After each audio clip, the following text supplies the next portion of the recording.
Assalamualaikum warahmatullahi wabarakatuh. Perkenalkan, nama saya Safira. Saya mahasiswi UIN Syarif Hidayatullah Jakarta, jurusan Pendidikan Guru Madrasah Ibtidaiyah semester 5. Kali ini saya akan membahas tentang langkah-langkah dalam berbicara dan keterampilan berbicara. Silakan disimak ya teman-teman.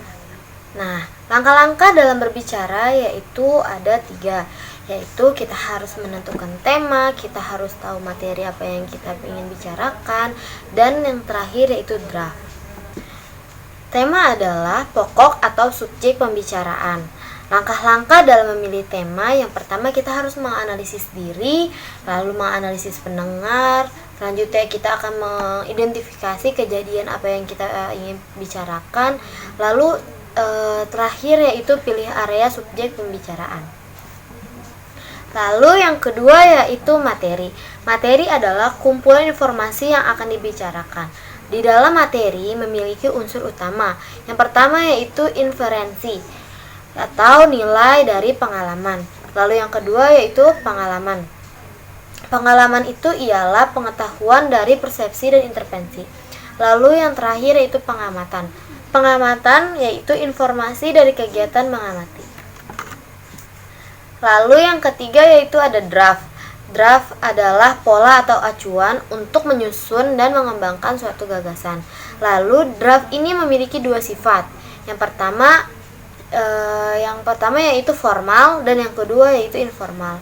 Formal itu ialah draft tertata atau terpenting. Lalu yang informal yaitu draft yang kurang tertata sehingga isi pembicaraan tidak sesuai dengan topik. Selanjutnya yaitu ada keterampilan berbicara. Keterampilan berbicara itu ada 2, yaitu yang pertama kita harus mengetahui retorika, yang kedua yaitu kita harus mengetahui aksentuasi. Nah, apa sih retorika itu? Retorika ialah kemampuan bahasa atau seni menggunakan bahasa secara efektif, baik bahasa secara lisan maupun secara tulisan.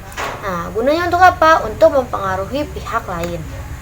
Atau dapat dikatakan retorika ini yaitu sebagai ilmu bicara. Lalu, retorika juga memiliki tujuan. Yang pertama yaitu untuk menerangkan kaidah-kaidah, selanjutnya yaitu untuk mengurangi sikap dan perasaan orang. Lalu retorika juga memiliki sejarah. Yang pertama yaitu sejarah dari retorika. Retorika ini lahir atau ditemukan pada abad ke-5 sebelum Masehi di Yunani. Lalu yang kedua yaitu seni pidato berkembang dengan pesat dengan memutar kenyataan.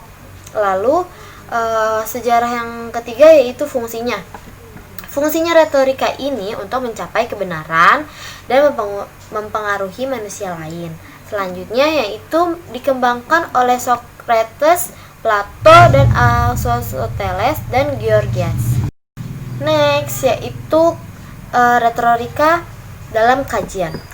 Dalam kajian yaitu memiliki dua macam. Yang pertama ada monologika dan dialogika. Nah, monologika ini seperti apa? Seperti kayak pidato, ceramah, presenter, pembawa acara, dan lain sebagainya.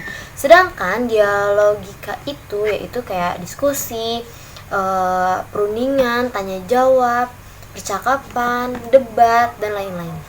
Selanjutnya yaitu retorika memiliki tahapan. Tahapan yang pertama yaitu tahapan penemuan. Tahapan yang kedua yaitu penyusunan, lalu tahapan yang ketiga yaitu gaya, lalu yang keempat yaitu memori, selanjutnya yang terakhir, tahapan terakhir yaitu penyampaian.